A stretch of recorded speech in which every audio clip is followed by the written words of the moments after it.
मित्रों, देश के सबसे पॉपुलर शिक्षक और दृष्टि संस्थान के संस्थापक विकास दिव्य कीर्ति बताने जा रहे हैं।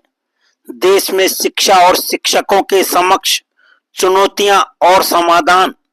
हमने दैनिक भास्कर विशेष से साभार इनके द्वारा बताई गई जानकारी आपके समक्ष पहुंचाने का प्रयास किया है।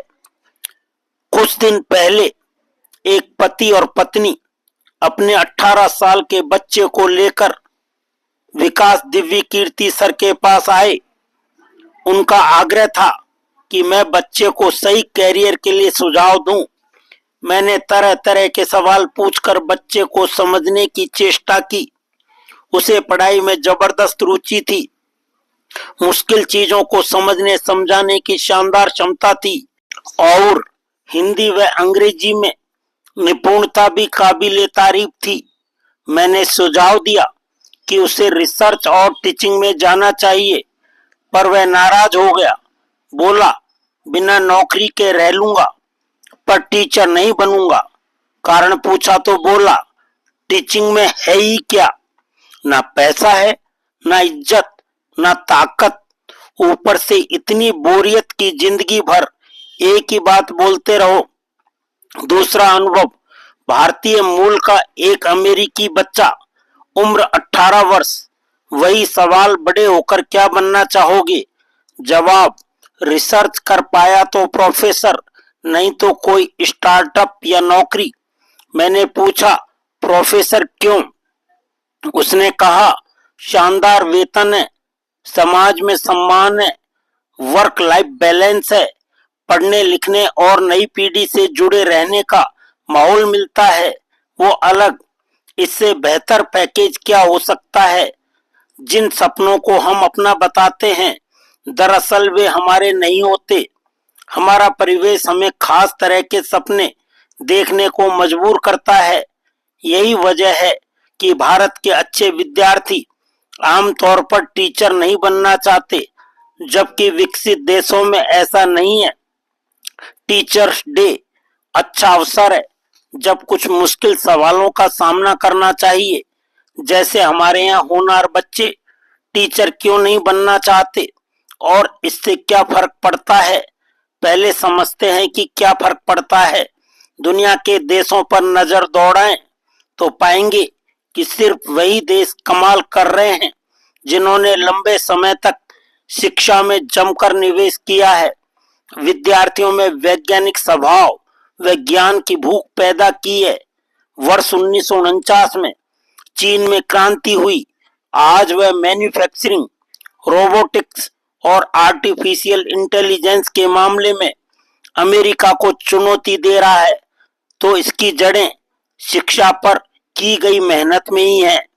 थोड़ा और गहराई में जाकर देखेंगे तो इसके पीछे लाखों समर्पित अध्यापक नजर आएंगे, जिन्होंने नन्हे मुन्ने बच्चों पर अपने ज्ञान की पूंजी लुटाई होगी। अटूट धीरज के साथ उनमें ज्ञान और शोध की भूख जगाई होगी। हमें खुशफहमी है कि हम विश्व गुरु हैं। हम आत्ममुग्धता पर क्या ही कहा जाए, गालिब को ही दोहरा लेते हैं।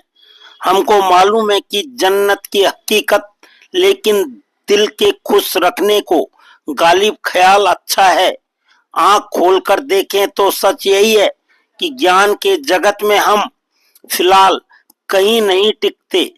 अमेरिका और यूरोप में हर अमीर गरीब बच्चे को अच्छी प्राथमिक शिक्षा मिलने की गारंटी है, जबकि हम उसके नजदीक भी नहीं है।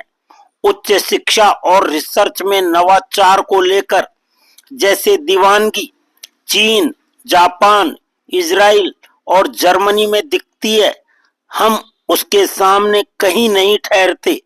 भविष्य की अर्थव्यवस्था ज्ञान आधारित होगी, इसमें किसी को संदेह नहीं है। ज्ञान का अंतराल हर क्षण बढ़ता जा रहा है। इसलिए अगर हमें समुचित विकसित भारत बनना है तो शिक्षा पर युद्ध जैसी शिद्दत से ध्यान देना होगा। पर यह कैसे होगा? होनहार बच्चे टीचर नहीं बनेंगे तो अगली पीढ़ी को खराब या औसत टीचर ही मिलेंगे। इसलिए जरूरी है कि शानदार विद्यार्थी टीचर बनने का सपना देखें, पर यह तभी होगा जब अध्यापकों को शानदार वेतन और सम्मान मिलेगा, ताकत में हिस्सेदारी मिलेगी। एक तरफ गुरु गोविंद दोऊ खड़े या गुरुर ब्रह्मा गुरुर विष्णु कहकर उन्हें भगवान बना देना, और दूसरी तरफ उनसे अनुबंध पर नौकरी या बंधुआ मजदूरी करवाना, इलेक्शन ड्यूटी से लेकर हर काम में झोंकते रहना, क्या इस माहौल में मेधावी बच्चे टीचर बनना चाहेंगे?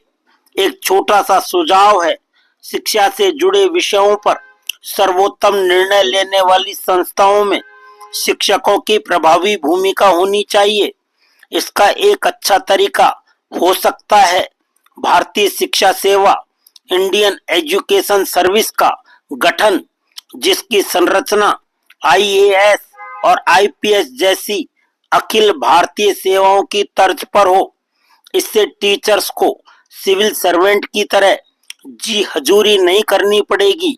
अच्छे टीचर्स खुद शिक्षा व्यवस्था की जिम्मेदारी उठा सकेंगे।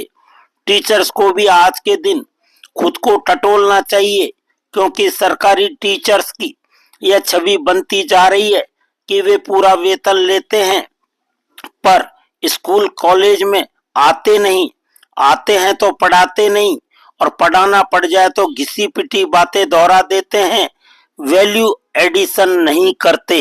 विकास दिव्य कीर्ति सर का यह भी कहना है कि टीचर्स का भविष्य आसान नहीं है। 8 से 10 साल में प्रतिस्पर्धा आर्टिफिशियल इंटेलिजेंस वाले ह्यूमनोइड रोबोट से होने वाली है, जिनकी तर्क क्षमता, स्मृति भंडार, भाषाई ज्ञान और अनथक ऊर्जा के सामने कोई मनुष्य नहीं टिक सकेगा। ये रोबोट्स दिखने बोलचाल में हमारे जैसे होंगे, हर बच्चे को उसकी विशिष्ट जरूरतों के अनुसार पढ़ाएंगे, न गुस्सा करेंगे न डांटेंगे, बच्चों के साथ गाएंगे, हंसेंगे, ज्ञान के अहंकार से मुक्त होंगे, गलती हुई तो विनम्रता पूर्वक माफी मांग लेंगे। इस नई दुनिया में वही इंसानी टीचर चल पाएंगे जिनमें बच्चों के प्रति समानुभूति, एम्पैथी होगी, सीखने सिखाने का उत्साह और कई क्षेत्रों का ज्ञान होगा। वही टीचर देश का भविष्य गढ़ेंगे, जो खुद को टीचर नहीं आजीवन विद्यार्थी समझेंगे। मित्रों, आप सभी ने अपना अमूल्य समय निकालकर इस जानकारी को ध्यानपूर्वक सुना, समझा व देखा, इसके लिए बहुत बहुत धन्यवाद एवं आभार।